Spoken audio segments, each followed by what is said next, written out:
दोस्तों नमस्कार। आप देखना शुरू कर चुके हैं नॉर्थ ईस्ट तक। मैं चंद्र प्रकाश शर्मा। आज डिस्कस करेंगे एक ऐसी बात पर जिसको लेकर अभी हाल ही में एक दो दिन पहले बैठक हुई। जी हाँ, हिमंत बिश्व शर्मा और भारतीय जनता पार्टी को पराजित करने के लिए विपक्षी दलों की एक बैठक बुलाई थी कुछ बुद्धिजीवियों ने। उस बैठक का क्या हुआ ये सभी जानते हैं। उसमें चिर परिचित अंदाज में अखिल गोगोई ने कांग्रेस के खिलाफ बयान दिए, भड़काऊ बयान दिए, मीटिंग का माहौल खराब किया और वहां से निकलकर आ गए। अब इसको एक दूसरी चीज से जोड़ते हैं। आज मुख्यमंत्री जब असेंबली से निकल रहे थे, निकलने के बाद उन्हें रास्ते में चलते हुए चहलकदमी करते हुए अखिल गोगोई दिखाई दिए। वो गाड़ी रुके और रोक कर उन्होंने अखिल गोगोई से हाथ मिलाया। अखिल गोगोई के अनुसार जो उन्होंने पोस्ट की है सोशल मीडिया में, उन्होंने बताया कि मुख्यमंत्री ने उनसे हाथ मिलाया और कहा कि आपकी कंस्टिट्यूंसी में मेरे लायक कोई काम तो नहीं है। उन्होंने अपनी कंस्टिट्यूंसी के काम का जिक्र किया और कहा कि मुख्यमंत्री ने कहा कि ये तुरंत हो जाएगा। अब इस बात के क्या मायने हैं? अखिल गोगोई, इसके पहले हम 2021 के चुनाव में जाते हैं। 2021 के चुनाव में असम जातीय परिषद और राइजोर दल का एक गठबंधन हुआ था। पहले इस गठबंधन को लेकर अखिल गोगोई ने काफी नाटक किए।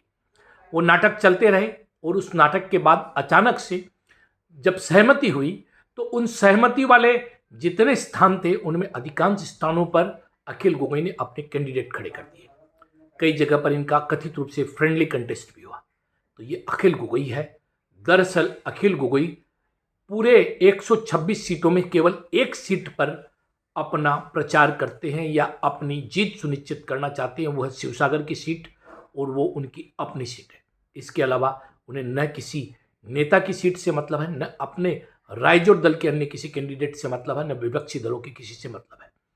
उनके व्यवहार को अगर देखा जाए अंदर और बाहर, तो ये कहने में कहीं संकोच नहीं है कि कहीं ना कहीं वो भाजपा के एजेंट के रूप में काम कर रहे हैं। जिस प्रकार से बार बार विपक्ष एक होने की चेष्टा करता है और उसे तोड़ते हैं अखिल गोगोई, तो ये बात कहना लाजमी हो जाता है और इस पर विपक्षी पार्टियों को विचार करने की जरूरत है।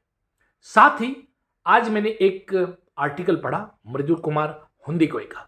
मृदुल अक्सर जातीयतावादी विचारधारा को लेकर लिखते रहते हैं, असम के हितों के बारे में लिखते रहते हैं। आज भी मैंने प्रतिदिन टाइम में उनका एक आर्टिकल पढ़ा। बहुत ही सटीक आर्टिकल है। ऐसा आर्टिकल जैसे कि मेरे अंतर में जो बातें हैं असम के विपक्ष को लेकर, ठीक वैसी ही बातें उन्होंने इस आर्टिकल के मार्फत प्रकाश की है। उन्होंने क्या लिखा? उन्होंने लिखा है कि असम की जो विपक्षी नेता है, उन्होंने कहा बोरा गोगोई यह सही किया, ये होमवर्क नहीं करते। एकदम ठीक कहा उन्होंने। अब असम में जो विपक्ष के सामने चुनौती है वो डॉक्टर हिमंत बिश्व शर्मा है। डॉक्टर हिमंत बिश्व शर्मा 24/7 पॉलिटिशियन है। वो 24 घंटे मेहनत करते हैं। आप उनसे सहमत हो सकते हैं, आप उनसे असहमत हो सकते हैं, किंतु वो जितना परिश्रम करते हैं उस परिश्रम से असहमत नहीं हुआ जा सकता।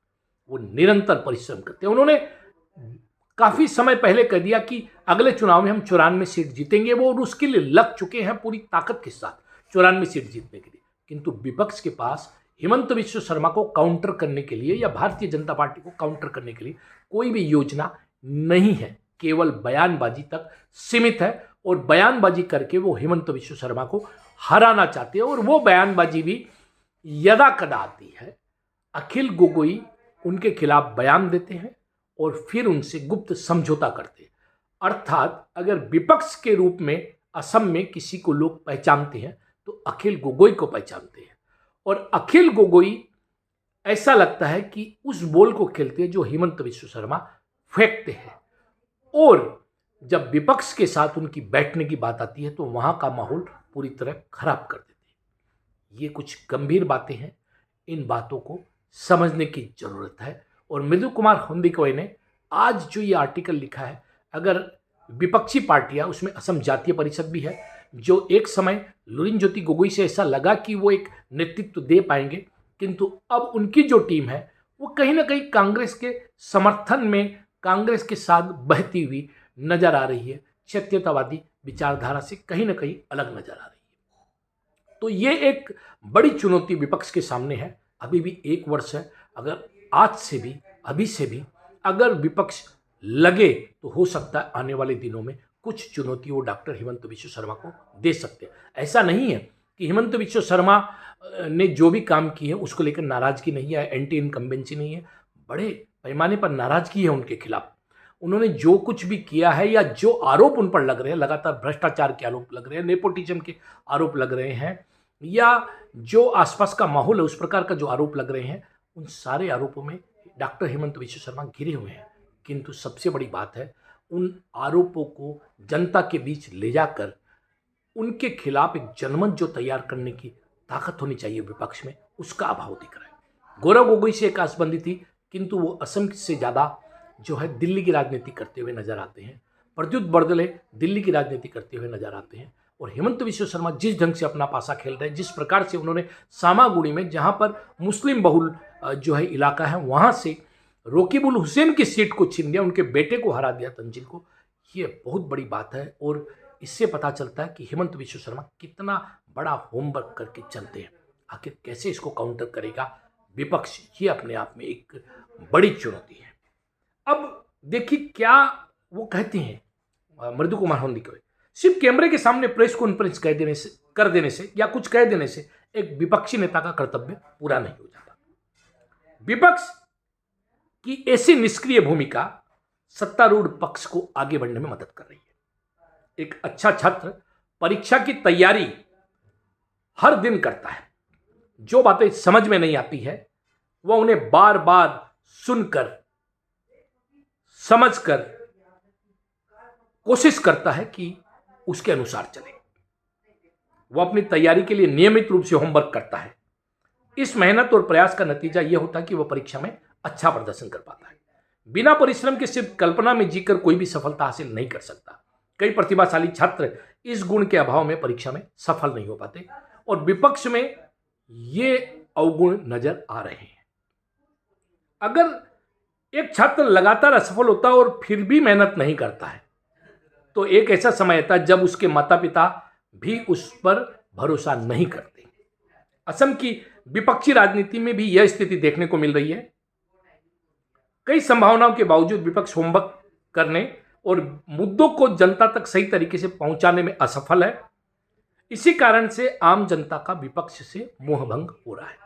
विपक्ष चाहता है कि बस वो जनता में जाए, टीवी मीडिया में बैठे अपील करे कि हिमंत बिश्व शर्मा को हटा दे, लोग उन्हें हटा दे और उन्हें मौका दे। भाई आपको मौका क्यों देंगे?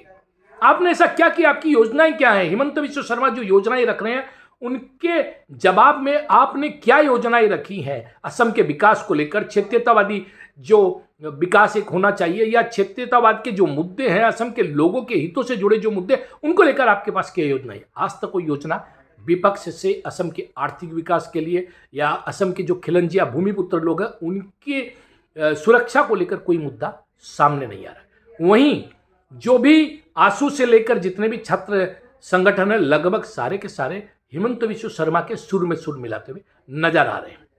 आप कोई वैकल्पिक व्यवस्था, कोई अल्टरनेट खड़ा नहीं कर पाए अभी तक।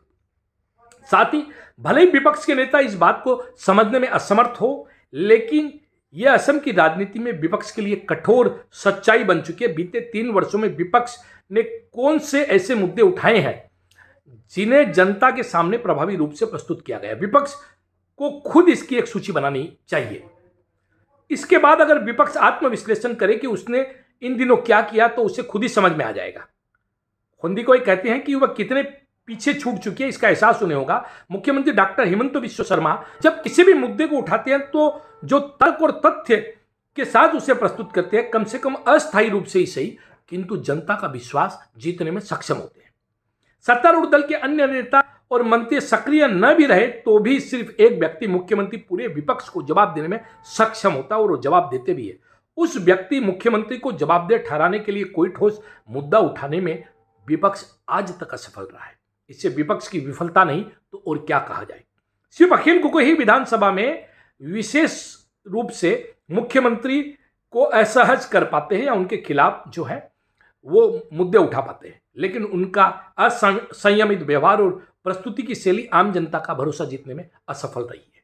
वो रिलायबल पर्सन या ट्रस्टवर्थी नहीं माने जाते जनता के बीच में। फिर भी ऐसी स्थिति हो गई है कि लोग विपक्ष का मतलब अखिल गोगोई समझते हैं और अखिल गोगोई के आचरण से अब ऐसा लगता है कि वो कहीं ना कहीं हिमंत विश्व शर्मा की फेंकी हुई बॉल खेलते हैं।